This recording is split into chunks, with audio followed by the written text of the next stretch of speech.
ಕರ್ನಾಟಕದಲ್ಲಿ ಇತ್ತೀಚೆಗೆ ಕೆಲವು ಮಂತ್ರಿಗಳು ಕಾಂಗ್ರೆಸ್ನವರು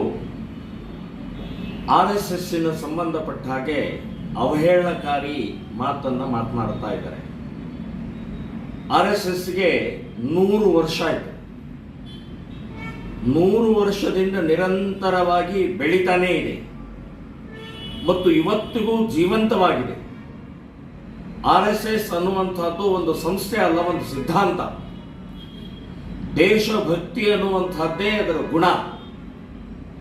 ದೇಶ, ಧರ್ಮ, ಸಂಸ್ಕೃತಿ, ಸಂಪ್ರದಾಯವನ್ನು ಉಳಿಸುವಂಥ, ಬೆಳೆಸುವಂಥ ಒಂದು ಶ್ರೇಷ್ಠವಂತ ವಿಚಾರಧಾರೆ RSS ಇಂದು. ಹಾಗಾಗಿ 100 ವರ್ಷ ನಿರಂತರವಾಗಿ ಬೆಳೀತಾ ಇರುವಂತಹದ್ದು, ಉಳಿಸ್ತಾ ಇರುವಂತಹದ್ದು. ಸೊ RSSನ ಬಗ್ಗೆ ಹೊರಗಡೆಯಿಂದ ಮಾತನಾಡೋಕ್ಕಿಂತ ಒಂದು ಬಾರಿ ಒಳಗಡೆ ಬನ್ನಿ, ಒಂದು ಸ್ವಲ್ಪ ಅದರ ಅಧ್ಯಯನ ಮಾಡಿ, ಅದರ ವ್ಯಕ್ತಿಗಳ ಬಗ್ಗೆ ಚರ್ಚೆ ಮಾಡಿ, ಆಮೇಲೆ ನೀವು ಅದರ ಸಂಬಂಧಪಟ್ಟಾಗಿ ಮಾತನಾಡಬೇಕು.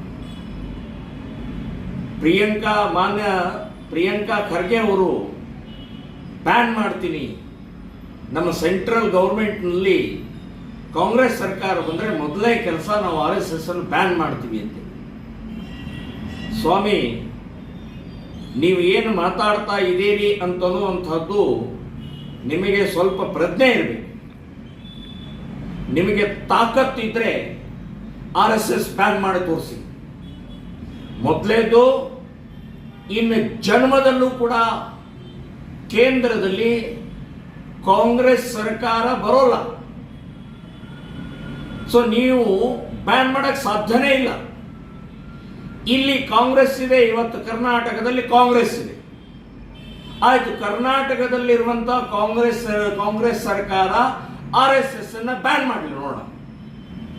ನಿಮ್ಮ ನಾಲಿಗೆ, ನಿಮಗೆ ನಿಜವಾಗಿಯೂ ಈ ದೇಶದ ಬಗ್ಗೆ ಕಳಕಳಿ ಇದ್ರೆ ಇವತ್ತು ಈ ಹೇಳಿಕೆಯನ್ನ ವಾಪಸ್ ತಗೊಳ್ಬೇಕು.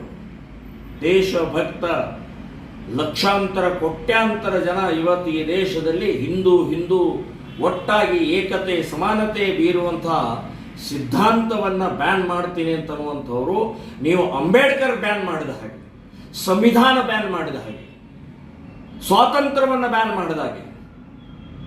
ಸೊ ಇದನ್ನ ಅರ್ಥ ಮಾಡಿಕೊಂಡು ಕಾಂಗ್ರೆಸ್ನವರಾಗಲಿ ಅಥವಾ ಪ್ರಿಯಾಂಕಾ ಖರ್ಗೆ ಅವರಾಗಲಿ ನೀವು ಮಾತನಾಡಬೇಕು ಅಂತನ್ನುವಂಥದ್ದು ಈ ಸಂದರ್ಭದಲ್ಲಿ ಹೇಳ್ತಾ ಇದ್ದೀನಿ. ನೀವು ಬ್ಯಾನೇ ಮಾಡೋದಾದರೆ ಬೇಕಾದಷ್ಟು ಇಸ್ಲಾಮಿಕ್ ಸಂಸ್ಥೆಗಳು ಈ ದೇಶದಲ್ಲಿ ಕೆಲಸ ಮಾಡ್ತಾ ಇದ್ದಾರೆ, ಕರ್ನಾಟಕದಲ್ಲೂ ಕೆಲಸ ಮಾಡ್ತಾ ಇದೆ. SDPI ಸಂಘಟನೆ ಇವತ್ತು ಒಂದು ಪಕ್ಷ, ದೇಶದ್ರೋಹಿ ಪಕ್ಷ, ಅದನ್ನು ಬ್ಯಾನ್ ಮಾಡಿ ನೋಡೋಣ, ತಾಕತ್ತಿದೆ ನಿಮಗೆ. ಸೊ ಏನೇನೋ ಮಾತನಾಡುವಂಥ ಪ್ರಕ್ರಿಯೆಗಿಂತ ಮುಂಚೆ 100 ಸಲ ಯೋಚನೆ ಮಾಡಿ, ಮುಸ್ಲಿಂ ಓಟಿಗೋಸ್ಕರ ಇವತ್ತು ಇನ್ನು ಯಾರನ್ನೋ ಪ್ಲೀಸ್ ಮಾಡೋಗೋಸ್ಕರ ಈ ರೀತಿ ಹೇಳಿಕೆ ಕೊಡುವಂತಹದ್ದು ನಿಮಗೆ ಶೋಭಿಸುವುದಿಲ್ಲ ಅಂತನ್ನುವಂಥದ್ದು ಈ ಸಂದರ್ಭದಲ್ಲಿ ಹೇಳ್ತಾ ಇದ್ದೀನಿ.